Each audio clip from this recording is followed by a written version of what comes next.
গতকাল ডিএ ব্লকের এক রেসিডেন্টের ছেলের রিসেপশনে গেছিলাম। ছেলে হিন্দু বাঙালি এবং মেয়েটি American, but it was very nice. The arrangement was absolutely wonderful. আর সব থেকে বড় কথা, এই বিয়ে বাড়িতে ফটোগ্রাফার ছিল, ওদের ফটোগ্রাফার ছিল, তবে নট ইন নাম্বারস, যেটা আজকাল বেশিরভাগ বিয়েতেই হয়। প্রচুর ফটোগ্রাফার থাকে, কি করে যে ছবি তোলে আমি সেটাই বুঝতে পারি না। আমি সাধারণত বিয়ে বাড়ির ছবি তুলি না, মানে বিয়ে বাড়ি কভার করা যাকে বলে সেই ছবি আমি তুলি না। আমি বিয়ে বাড়ি কভার করা প্রথম ছবি তুলি আমার বন্ধুর ছেলের বিয়েতে। ও আমাকে খুব করে রিকোয়েস্ট করেছিল, তাই আমি ওর ছেলের বিয়েটা কভার করে দিয়েছিলাম। তারপরে আমার আরেক বন্ধু, সে বলল যে ওর ছেলের বিয়েটাও করে দিতেই হবে, বন্ধুর ব্যাপার, না করা যায় না। ওর ছেলের বিয়েটাও কভার করে দিলাম। তারপরে আমার যেই বন্ধুর ছেলের বিয়েটা প্রথম আমি কভার করি, ওর মেয়ের বিয়ের ছবি আমাকে তুলতেই হলো। তার কারণ শুধু ওর রিকোয়েস্ট নয়, ওর মেয়ের সঙ্গে আমার ভীষণ ভালো বন্ধুত্ব। আমরা একসঙ্গে কেনিয়া পর্যন্ত বেড়াতে গেছিলাম। আর লাস্ট যেই বিয়েতে আমি ছবি তুলি সেটা হলো আমার মাস্তুতো বোনের মেয়ের বিয়ে। এই বিয়ের ছবি তোলা কিংবা কভার করা মানে একদিন দুদিনের ছবি নয়। আজকাল বাঙালিদের বিয়ে 5-6 দিন ধরে হচ্ছে। এই 5-6 দিন ধরে ছবি তুলতে হয়। আমি যখন ছোট ছিলাম তখন দেখতাম বিয়ে বাড়িতে একজন ফটোগ্রাফার, তার হাতে একটা ক্যামেরা, কি ক্যামেরা ছিল তখন বলতে পারবো না, তবে তার সঙ্গে একটা ফ্ল্যাশ থাকতো। সেই ফ্ল্যাশ একবারই একটা বাল্ব জ্বলতো এবং সেই বাল্বটা খারাপ হয়ে যেত, মানে বারে বারে ফ্ল্যাশের বাল্বটা পাল্টাতে হতো। আর বুঝতেই পারছেন তখন অ্যানালগ ক্যামেরা, কি ছবি তুলছে তখন সঙ্গে সঙ্গে সেটা বোঝার উপায় ছিল না। ছবি তোলা অনেক ডিফিকাল্ট ছিল। শুধু ডিফিকাল্ট নয়, ইট ওয়াজ অ্যান এক্সপেন্সিভ অ্যাফেয়ার। ছবি তোলো, তারপরে সেটাকে ডেভেলপ করো, ইট ওয়াজ এক্সপেন্সিভ।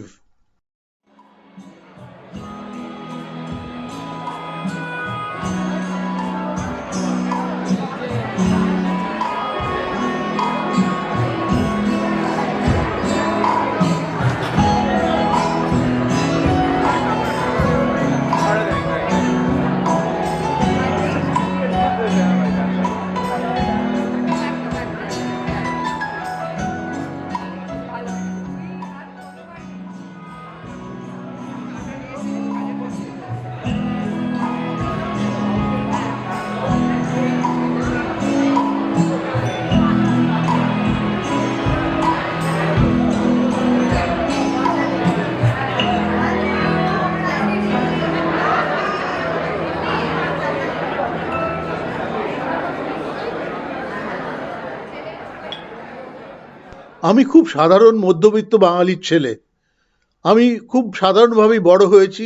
আর বিয়ে বাড়ির কথা যদি বলেন, তাহলে আমাদের যে নেমন্তন্ন হতো তারাও সেই আমাদেরই মতো সাধারণ মধ্যবিত্ত বাঙালি। কাজে কাজে বড় লোকদের বিয়ে তখন কেমন হতো সেটা বলতে পারবো না। তবে এখন আমার সেই পুরনো বিয়ে বাড়িগুলোর কথা খুব মনে পড়ে, খুব মিস করি। লম্বা টেবিল পাতা থাকতো, আর রোলের থেকে সাদা কাগজ দিয়ে সেই টেবিলগুলো ঢাকা থাকতো। আর তার পাশে পরপর চেয়ার, কাঠের চেয়ার পাতা থাকতো। বাফে বলে কোনো জিনিস যে আছে সেটা আমাদের জানাই ছিল না। পরিবেশন করতো প্রথমেই কলা পাতার ওপরে নুন, লেবু আর একটা মাটির ভাঁড়ে জল দিয়ে যাওয়া হতো। তারপরে আসতো লুচি, ছোলার ডাল আর টিকিওয়ালা বেগুন ভাজা, যেটা আজকাল আর দেখতেই পাই না। কোথাও কোথাও থাকতো ফিশ ফ্রাই বা ভেজিটেবল চপ। খাবার আগে যে স্টার্টার, সেসব আমাদের জানাই ছিল না। তারপরে আসতো সাধারণত পোলাও, সাথে মাছের কালিয়া আর মাংস। তখন মুরগির মাংস একটা বিরাট ব্যাপার ছিল, তাই বেশিরভাগ বিয়েতেই মুরগির মাংস করতো পাঁঠার মাংসর বদলে। এখন যেমন মুরগির মাংস না করে পাঁঠার মাংস করছে, কারণ লোকে বাড়িতে খুব একটা পাঁঠার মাংস আর খায় না। এই বিয়ে শাদিতে এলো তখনই পাঁঠার মাংস খায়। সবাই এখন হেলথ কনসাস। তবে বাফে ব্যাপারটা খুব ভালো। আমার ছোটবেলায় দেখা ঘটনা, বিয়েতে 2-4 জন লোক তো আসতোই যারা 25-30 পিস মাছ খেয়ে ফেলতো। মাংস যে খুব একটা খেত তা নয়, তবে 70-80টা রসগোল্লা খেয়ে ফেলতো এমন অনেক লোকই ছিল। আর তার সাথে আবার 1 হাঁড়ি দই। শুধু তাই নয়, নিমন্ত্রিতদের আবার জোর করে খাওয়ানো হতো, আরেকটু খান, আরেকটু খান, না না না না আপনার পাত্রা খালি পড়ে আছে, আর একটা মাছ খান। বিশেষ করে বরযাত্রীদের জোর করে খাওয়ানো একটা প্রথা হয়ে দাঁড়িয়েছিল। এখন বাফে চালু হওয়াতে যে যার মতো খাচ্ছে, আর আজকাল লোকেরাও কনসাস হয়ে গেছে, খাবার নিয়ে খাবার নষ্টও করে না।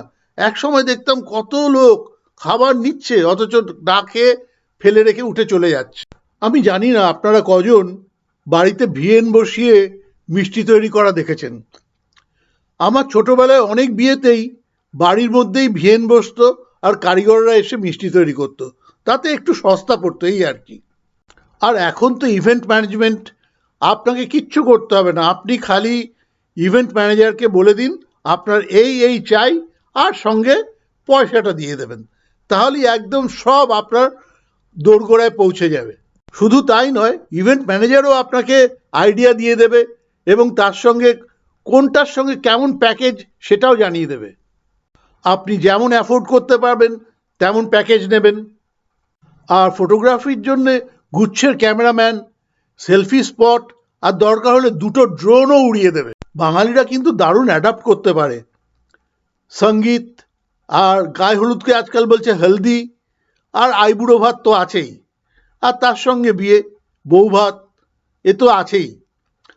এক সময় নন বেঙ্গলিরা বলতো বাঙালি লোক কা শাদি कैसी होती है, ও হুলুলু হুলুলু হুলুলু হুয়া और शादी हो गया। এখন বাঙালিরাও দেখিয়ে দিচ্ছে শাদি कैसी होती है। এমনকি মুসলিমদের বিয়ে এক সময় সেখানে থাকতো বিরিয়ানি, চাপ আর পরোটা, আর সুইট ডিশ বলতে ফিরনি। কিন্তু এখন এলাহি ব্যাপার। আমি অবশ্য আপার ক্লাস মুসলিম যারা আমার বন্ধু তাদের কথা বলছি। আর একটা কথা স্বীকার করতেই হবে, বিরিয়ানি খেতে গেলে মুসলিম বিয়েতে বিরিয়ানি খেতে হয়। সে এক অসাধারণ বিরিয়ানি, মাংসগুলো যেন মুখের মধ্যে গলে যায়। আর এখন মুসলিম বিয়েতে নানা রকমের সুইট ডিশ থাকে। বিয়ের ছবি তুলতে গিয়ে খাওয়ার ভিডিও করব না, তাহলে তো পুরো ভিডিওটাই অসম্পূর্ণ থেকে যায়। তাই এরপরে খাবার ভিডিও দেখুন।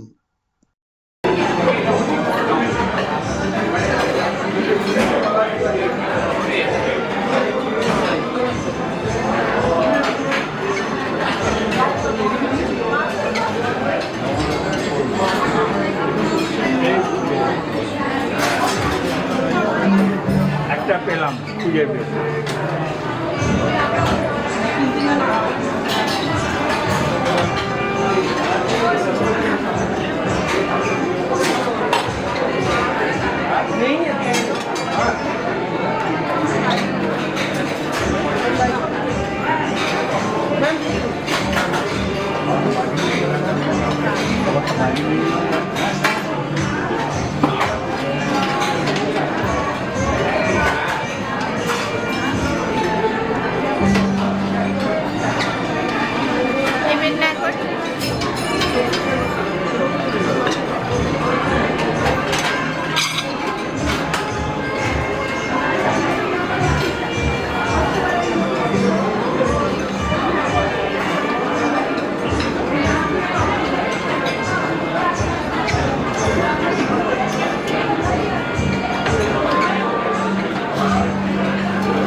জিলিপি এখন জাতে উঠে গেছে। জিলিপি লেয়ার্ড উইথ রাবড়ি এখন স্টেটাস সিম্বল। আমরা তো ছোটবেলায় ভাবতেই পারতাম না যে বিয়ে বাড়িতে জিলিপি খাওয়াবে। জিলিপি, রাবড়ি, তার সঙ্গে হয়তো আর একটা মিষ্টি, আবার কেউ কেউ সাথে আইসক্রিমও করে। আজকাল অনেক জায়গায় papa papa papa papa papa papa papa করে সানাই না বাজিয়ে সফট মিউজিক চালায়। শুধু চালানোই নয়, এমনকি লাইভ মিউজিকেরও বন্দোবস্ত থাকে, এবং সত্যি সত্যি that is very very dissent. এটা সম্পূর্ণ আমার মতামত, সবাইকে যে আমার সঙ্গে সহমত হতে হবে তার কোনো মানে নেই।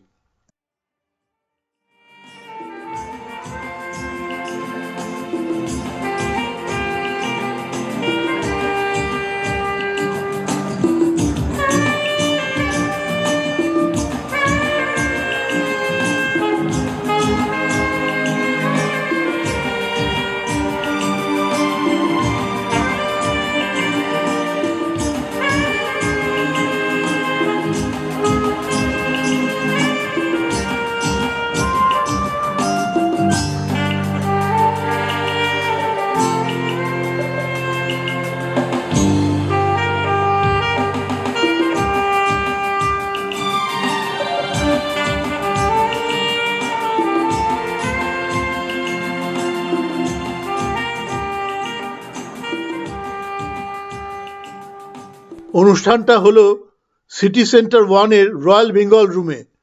Wish the newly wedded couple a very very happy life.